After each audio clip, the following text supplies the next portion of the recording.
Someone hadn't enjoyed the Don's hospitality. Someone with a flair for the dramatic. Someone who had let herself out of a locked cell and past a couple of armed guards. My thoughts were on Mona again. I could only hope she was a good enough gambler to walk away while she was still winning, before she'd run into the trio.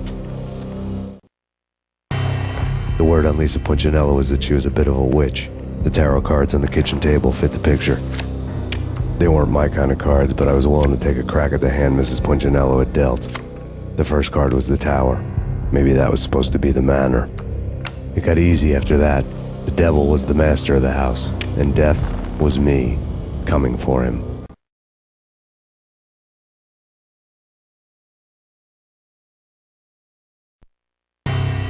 You're a real angel, Max. I couldn't tell whether it was Mona or her sister. The body was a mess. The sick bastard had really gotten a kick out of it. Seeing her lying there got me thinking about another woman's body on another bed. Got me thinking about a fallen cradle. Max Payne. Talk to me. Alfred Woden. You've got company. An armed helicopter just landed on the manor grounds. You must hurry. The more the merrier. Outside my door. Hurry. He's coming for me. You gotta hurry. Please. I could hear Punchinello on the phone begging for help. He should have been saying his goodbyes.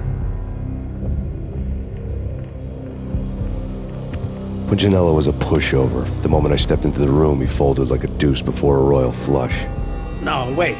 I was just doing what I was told. I couldn't refuse. She's someone high up. Government, maybe. I don't know. He was trying to buy more sand for his hourglass. I wasn't selling any.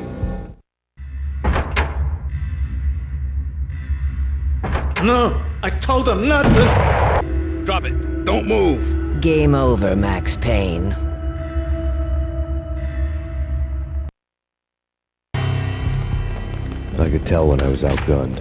It was time to take another beating. The mystery witch was a real barracuda. Trouble on dagger heels, a smoking assault rifle in her hand, and an army of killer suits behind her.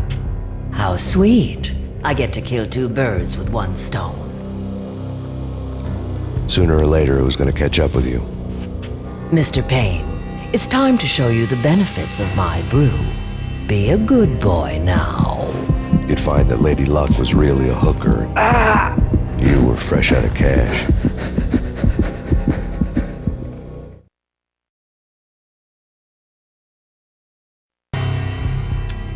Gentlemen, we're done here. Take me to Cold Steel.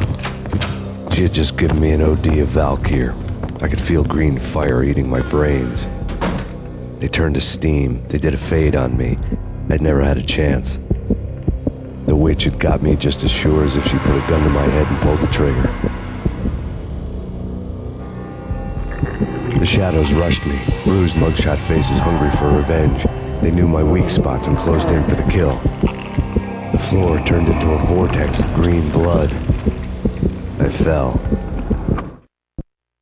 The flesh of fallen angels.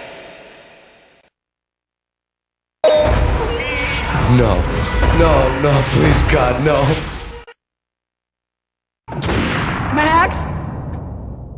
Where are you, Max? Please.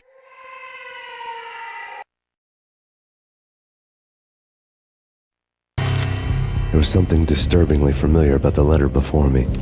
The handwriting was all pretty curves. You're in a graphic novel.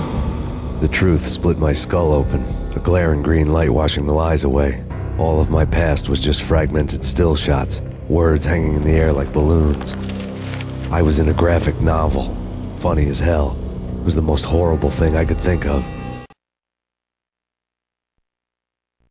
Bartender is shiny stuff and dreams are made of stooped necromancers. He sings like a banana wrist, having strayed too close to the constellations on their shaved skulls. It was a bad line in a prank call. Someone spouting insane babble. I couldn't make sense of it.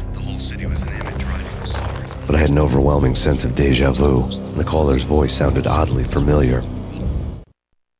There was something disturbingly familiar about the letter before me. The handwriting was all pretty curves. You're in a computer game, Max.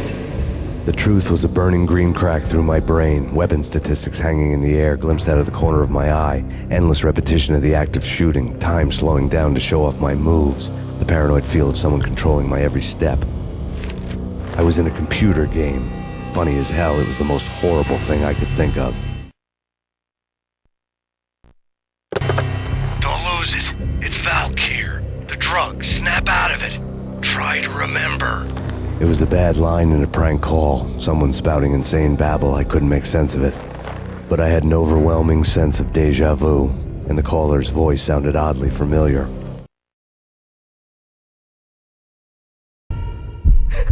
Max! No! Max!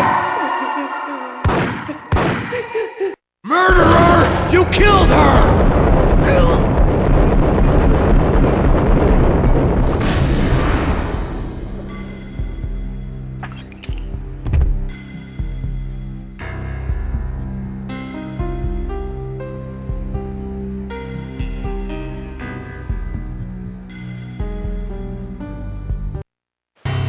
Max, something happened at the office today. A strange memo. Something about Vikings. Honey, I gotta run. You can tell me all about it this evening. Have a nice day, darling. The bullet holes were rubies on her chest, blood glowing on her ivory skin. She was so beautiful. The killer was smiling. The flesh of fallen angels.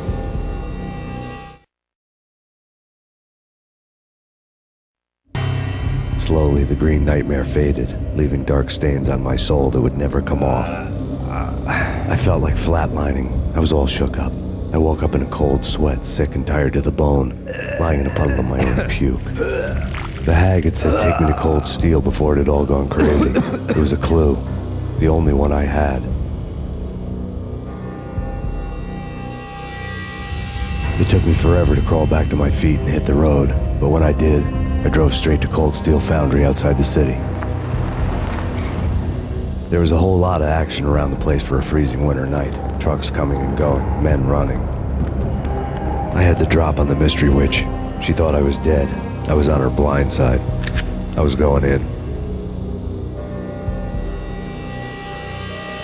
The bad trip had put me in a crazy mood, adrenaline pumping through my aching veins. Staggering on the mill roof in ice and snow and wild wind, I was a ninja. My kung fu was strong. I wasn't kidding anybody. At best, I was Superman on Kryptonite about to fall through a skylight, down to where it was all going down. A half-abandoned industrial area in the middle of nowhere. The factory was a perfect front for any number of illegal activities.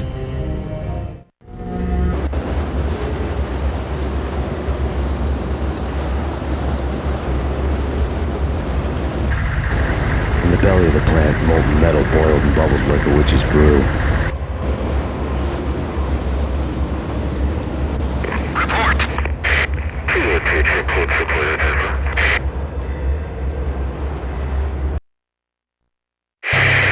Life-threatening weather conditions. A record-breaking killer storm. In the city's history, vehicles stuck in snow. Heavy snowfall. Forecast shows severe weather is expected to continue. Out in the night, snow fell like confetti over the Devil's Parade. The storm was anything but over.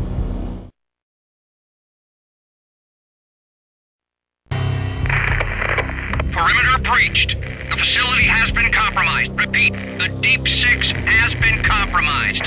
Initiate Operation Deadeye. The walkie-talkie military lingo could mean only one thing. They were getting ready to destroy the evidence and vanish into the night. I was so close. The hidden truths were just around the corner.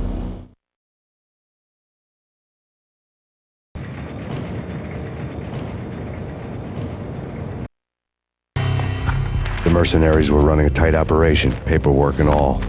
Merchandise missing again. A chemist had tried to smuggle it out for his own private party.